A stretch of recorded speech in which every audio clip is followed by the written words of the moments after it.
Hello everyone and welcome back to Skish. Today we are going over episode 8 of ReZero season 4, but before we go over episode 8, I want to talk about episode 7, which I did not do.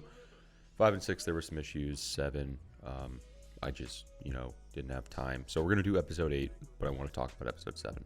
So the biggest takeaway from episode 7 is Subaru went out on a balcony that a white bird had led him to, and he found Anastasia, i.e. Echidna. They talked for a little bit, and unknown to them, Julius was there, and he heard what they had talked about. And they had talked about Echidna being inside Anastasia and how she is in like a deep sleep, and she could disappear forever if Echidna doesn't get out of there. So Julius overhears this, and of course he's shocked. And, they discuss this and what to do.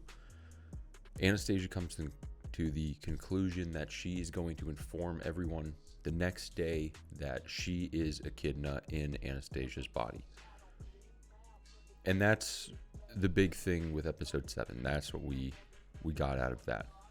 So we're going to jump to episode 8. And episode 8 was huge. It was a big deal. It high-key makes this situation from episode 7 look very small. And let's get into that. Let's see what episode 8 is all about. Okay, right off rip, there's some things. One, I noticed Subaru's hair was a little different, but that's, a very minor thing here. Subaru doesn't know who Amelia and Beatrice are. They have to reintroduce themselves, and the last thing he remembers is being at the convenience store before he died. So Subaru has no idea what's going on. He has lost his memories, and he has to reintroduce, and what the fuck? What is going on? Amelia has smacked herself in the face so hard you can see the red marks on it. But they're kind of upset, and rightfully so, that someone who they were close with would forget who they are. But Amelia, being Amelia, is finding the positive in this and trying to make the best of a bad situation. Alright, so Subaru's reintroducing himself to everybody because he has no idea who they are. The two things kind of struck me with this, one thing just now. Subaru right now has no idea who Echidna is, I think. So he thinks Anastasia is Anastasia.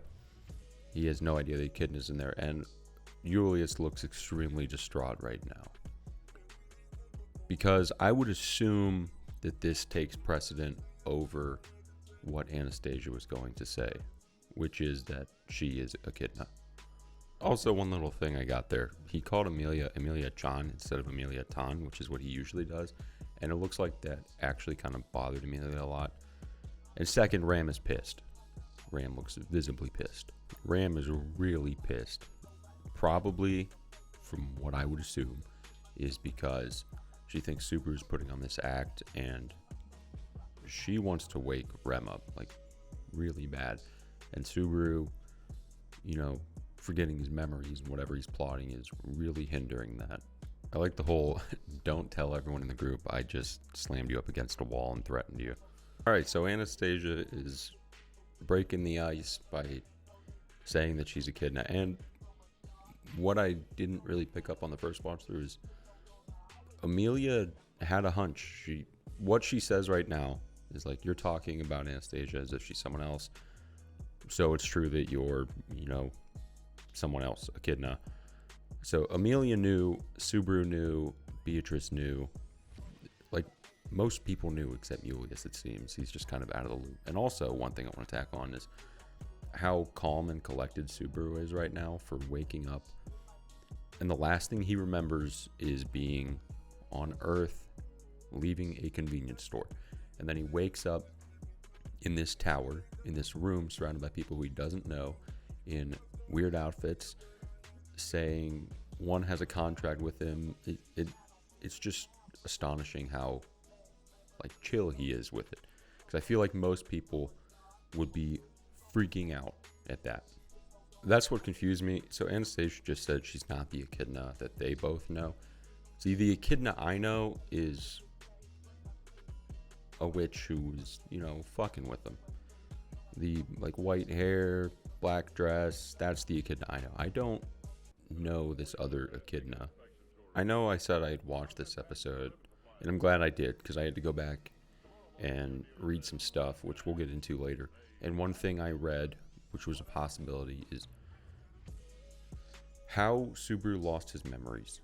So this is just now clicking on this second rewatch. He was in the archives reading the books. You could see a ton on the floor that were all scattered about. So someone had mentioned possibly he lost his memories due to reading a book of some sort. Now whose, I don't know, but that could just be a possibility as to how Subaru lost his memories. Because from episode 7 to here, the last thing I expected was Subaru to lose all of his memories and literally start over again. Anastasia just confirmed my hypothesis. Man, right at the halfway point, a little past the halfway point, this episode takes a turn. So Subaru was just out wandering around, and everyone left him alone. He was out by himself, and I found that a little weird. He's just been pushed off of the ledge, and we'll see what happens to Subaru in Freefall. As you can imagine, he fucking died. Subaru died, and we're back with Return by Death. I just had to pause it here, and we can just appreciate Beatrice's face. So while we're on this image right here, let's talk about Subaru. Subaru just died, Return by Death, and he's back at this checkpoint. And for this whole series, I've kind of had the question of what sets a checkpoint. Now, I don't know, so I had to go do some digging, and what I read was that possibly Satella or the witch would set his checkpoint. How? I don't know. Why? I don't know. But that's kind of how he would get his checkpoint. So Subaru's back, and he has just awoken to the same thing. Now keep in mind, when this series first started and Subaru died and came back, obviously he was met with a ton of confusion, shock, like, whatever pain he felt before he died, he fucking remembers, and he's back. So he has to go through all of those motions again. All of the, okay, I just died. What the fuck just happened? Was that a dream? Is any of this real? And that sucks, man. And it just gets a lot worse, as we will see very shortly. Again, so Subaru has alluded to having this power in a sense, because Emilia picked up that he said again, this is her first time having this experience, and this is Subaru's second time having this experience, and he has no idea because he lost all of his memories.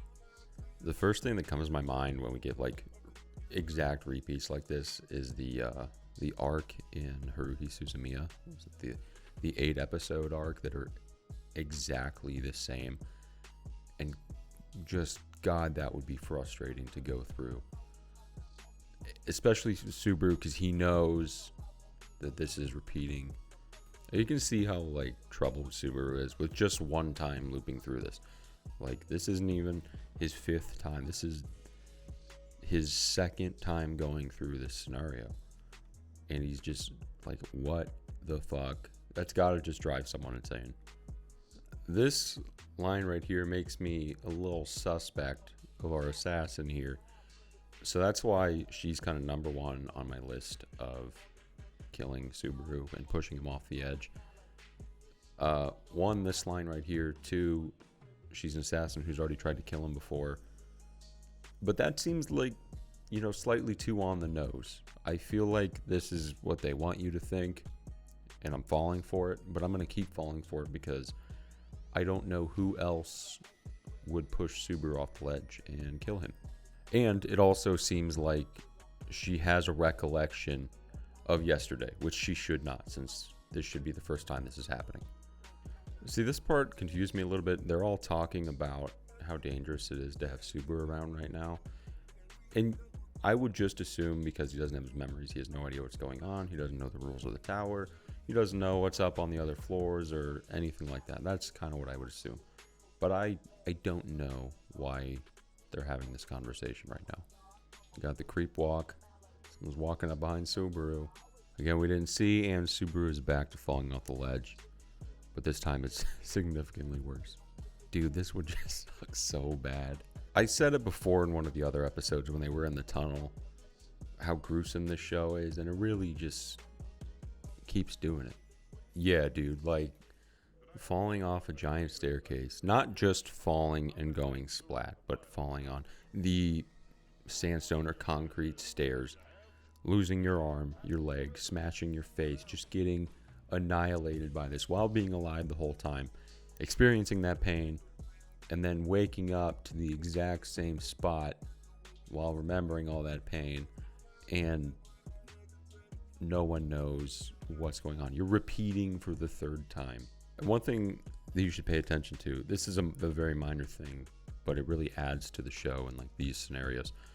The background music that's going on, it really ups the ante, I feel, with these scenes. So when you're watching, pay attention to the background music and what's going on. This is nasty, but this is one of the scenes. There's two scenes in this episode that make me kind of like squirm around the inside. This being one of them. Just having someone fucking fuck around with your intestines with chopsticks just doesn't sit right with me. This is rough, man. The last thing that you could have done, you just had to wash the mug, and you probably wouldn't be in this situation. And you're just remembering just the little things that you could have done, or you could have said like bye, just one little thing. You're sitting here on this staircase in a tower after having your intestines fucked with chopsticks, bleeding out, and that's what you're remembering. Okay, one thing that, I don't know, he's like acknowledging someone, and I want to say it's Satella here, but I don't know. This also makes me uncomfortable, having some invisible hands go in your chest and cradle your heart. That's not awesome. I said it earlier when we first met Shala and she was going over the rules. I said, what's going to happen when she goes apeshit again? Because we saw her kill the Souls boss-like fella. And Subaru has broken one of the rules. He has stepped outside of the tower. And Charlotte's going to go bananas. It really is like, do not break that rule. And it seems like she has no control over it. Because the moment Subaru stepped on that sand, she got, I don't know, a fucking notification to transform. So her eyes changed and she's standing here shaking. So it seems like she has like no control over the transformation, and it just kind of happens. She goes into like fucking beast mode. Okay, so there's a couple of things that we need to unpack here. At first, I was confused because it's been a while since I've watched the show. I've been watching it for a long time, and there's been huge breaks between seasons, and maybe I just missed a couple of things, but I had to go back and read some comments and see what people were saying about why Satella showed up. And the translations in this one were a little bit weird, but basically Subaru, when he got this power, he was not allowed to tell people that he has returned by death. And in this episode, he broke that taboo, and he kind of mentioned that he can return by death. So I think from what I read, that is why Satella showed up. The whole Satella thing really confused me. So I'm going to have to go back and do more reading. And if anyone has like a clear-cut answer, feel free to comment and correct me. But this episode, this was a lot. Subaru's going through the motions again, and I don't know how he's going to get his memories back. I'm sure we'll find out in the later episodes. But I hope you guys enjoyed the episode. We tune in for episode 9 next week, and I'm very, very curious where we go from here. Like, what's Shala gonna do when she inevitably kills Subaru? There's no fucking way he is going to survive that. So he's gonna get killed again. Restart back here, and where do we go from there? So with that, we will catch you guys in the next episode. We'll catch you later.